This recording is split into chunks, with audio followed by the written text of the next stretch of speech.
Scene 3. Marley stands spotlit in front of a scrim on which is painted the exterior of Cratchit's four-roomed house. There is a flash and a clap, and Marley is gone. The lights shift color again, the scrim flies away, and we are in the interior of the Cratchit family home.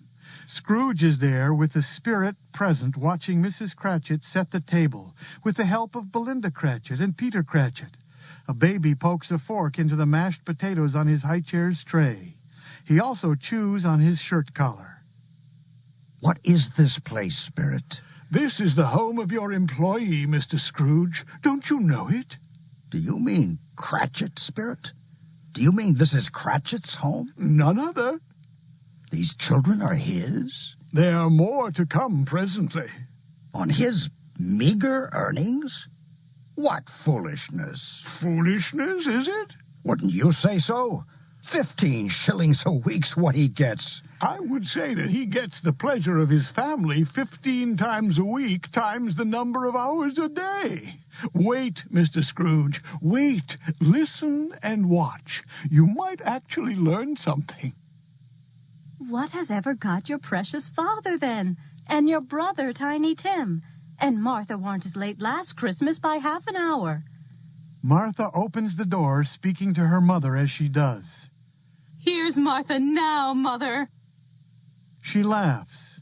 The Cratchit children squeal with delight. It's Martha, Mother. Here's Martha. Martha, Mama. Hello. Hooray! Martha.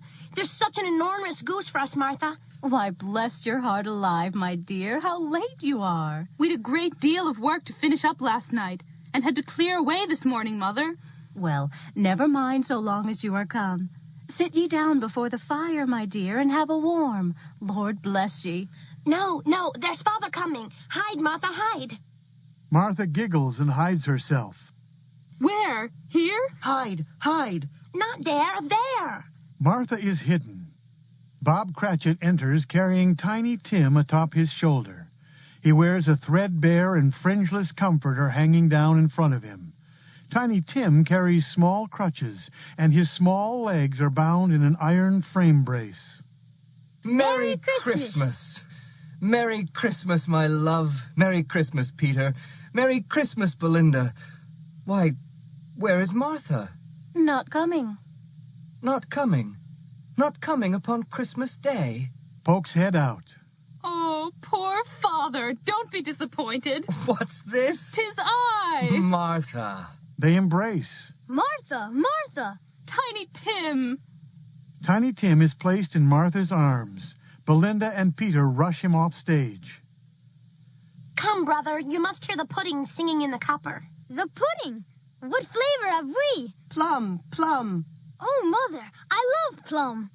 The children exit the stage giggling. And how did little Tim behave? As good as gold, and even better.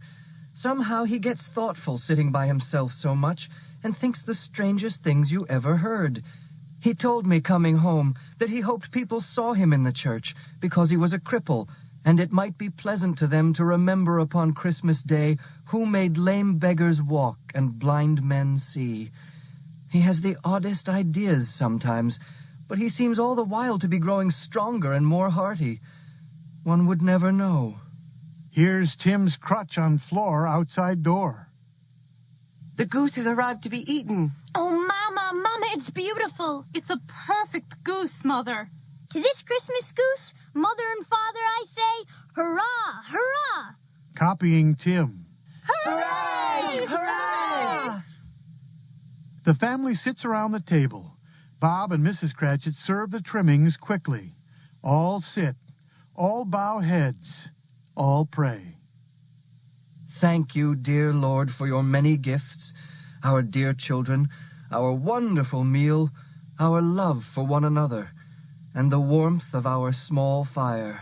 Looks up at all. A Merry Christmas to us, my dear. God bless us. Except Tim. Merry Christmas! God bless us! In a short silence, God bless us, everyone. all freeze. Spotlight on Present and Scrooge. Spirit, Tell me if Tiny Tim will live. I see a vacant seat in the poor chimney corner, and a crutch without an owner, carefully preserved. If these shadows remain unaltered by the future, the child will die. No, kind spirit. Say he will be spared. If these shadows remain unaltered by the future, none other of my race will find him here. What then?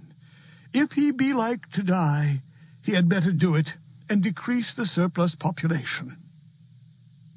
Scrooge bows his head. We hear Bob's voice speak Scrooge's name. Mr. Scrooge. Huh? What's that? Who calls? His glass raised in a toast. I'll give you Mr. Scrooge, the founder of the feast. Me, Bob? You toast me? Save your breath, Mr. Scrooge. You can't be seen or heard. The founder of the feast, indeed. I wish I had him here, that miser Scrooge. I'd give him a piece of my mind to feast upon, and I hope he'd have a good appetite for it. My dear, Christmas Day. It should be Christmas Day, I am sure, on which one drinks the health of such an odious, stingy, unfeeling man as Mr. Scrooge.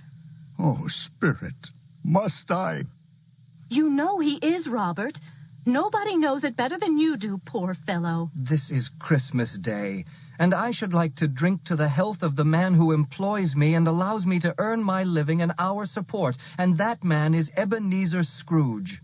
I'll drink to his health for your sake and the day's, but not for his sake. A Merry Christmas and a Happy New Year to you, Mr. Scrooge, wherever you may be this day. Just here, kind madam. Out of sight. Out of sight.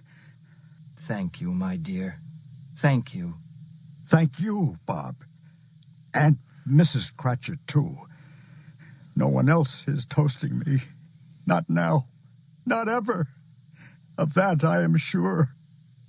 Children, Merry Christmas to Mr. Scrooge. I'll pay you 6pence, Tim, for my favorite song. Oh, Father, I'd so love to sing it, but not for pay. This Christmas goose, this feast, you and Mother, my brother and sisters close with me, that's my pay. Martha, will you play the notes on the lute for Tiny Tim's song? May I sing too, Father? We'll all sing. They sing a song about a tiny child lost in the snow, probably from Wordsworth's poem.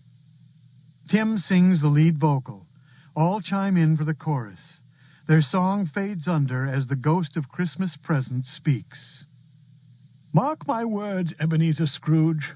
I do not present the Cratchits to you because they are a handsome or brilliant family. They are not handsome. They are not brilliant. They are not well-dressed or tasteful to the times. Their shoes are not even waterproofed by virtue of money or cleverness spent. So when the pavement is wet, so are the insides of their shoes and the tops of their toes. These are the Cratchits, Mr. Scrooge. They are not highly special. They are happy, grateful, pleased with one another, contented with the time and how it passes. They don't sing very well, do they? But none the less they do sing. Think of that, Scrooge. 15 shillings a week, and they do sing. Hear their song until its end. I am listening. The chorus sings full volume now until the song ends here. Spirit, it must be time for us to take our leave. I feel in my heart that it is. That I must think on that which I have seen here. Touch my robe again. Scrooge touches Present's robe. The lights fade out on the Cratchits, who sit frozen at the table. Scrooge and Present in a spotlight now. Thunder, lightning, smoke. They are gone.